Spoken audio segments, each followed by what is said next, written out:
السلام علیکم۔ حضرت ابو سعید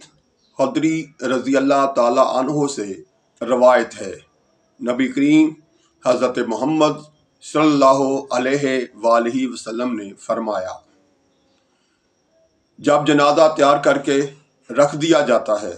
اور لوگ اسے اپنے کندھوں پر اٹھا لیتے ہیں تو اگر وہ نیک ہو تو کہتا ہے مجھے جلدی آگے لے چلو، اور اگر وہ نیک نہ ہو تو وہ اپنے گھر والوں سے کہتا ہے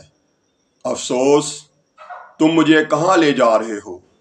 انسانوں کے علاوہ اس کی آواز کو ہر چیز سنتی ہے، اور اگر انسان اسے سن لیں تو مارے دہشت کے بے ہوش ہو جائیں۔ صحیح بخاری حدیث نمبر 1316 1316